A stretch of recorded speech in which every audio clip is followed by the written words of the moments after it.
was born at Timorous, so I'm told, about the time of the Second World War, when the fact of merely staying alive was enough to keep most folks poor.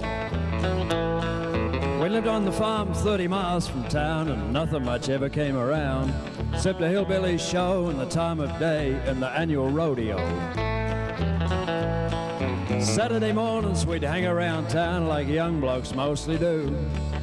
Just enough coins for the jukebox and a Slim Dusty song or two. Then we'd lean on the same old veranda post with the tune and the words going round. The main street buzzing, the old folks yarning, the hot sun burning the ground. Old man Blair lived just out of town. He had an emu 8 feet tall. My mate Tony had a $1 note for anyone that could ride at all. The plan was to catch that mean-eyed bird and get on his back and ride from the railway end of Hoskin Street to the airstrip out the other side. Waving hessian bags in a gum tree branch, we caught him in a cloud of dust. I threw my shirt up over his head as he tried hard to kill the both of us. Tony had both arms round his legs, holding on and going pale, and swearing at me with his mouth shut about the bare patch under their tail. Then we caught our breath and I got on board, and that emu buckled and squawked, and as Tony was taking the last ties off, he said, "Just start him off at a walk." I tried hard to laugh at what he said, but it's hard to laugh at fear, and I wasn't to know that the next few minutes would lay me up for a year. I had both knees tightly under his wings when Tony opened the gate. My left hand gripped that emu's neck and my right hand was holding my hat. In no time at all I could see it all. We were fair in the middle of town.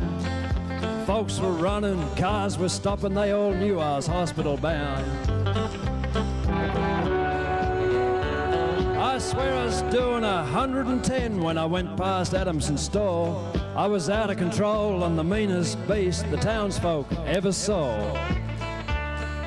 Old Mrs. Harding weighed 19 stone, but at that speech she looked like a post. I had to get off, but I couldn't let go, and I knew I was white as a ghost.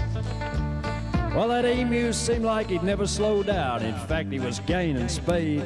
Out by Medman Road, passing everything in sight, and I started wishing I was dead. I let go of my hat and I was choking his neck, but he never altered his stride. He just turned off the road and headed for the scrub, and by now I was terrified.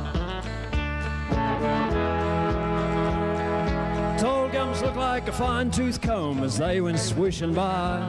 I was ducking and weaving and holding on and getting prepared to die. A search party found me the very next day, battered and badly torn, and draped across a low-slung branch, wishing I'd never been born. Just on a year in that hospital bed, and the whole town saw it all. And as for Tony's $1 note, well, it's framed on the hospital wall.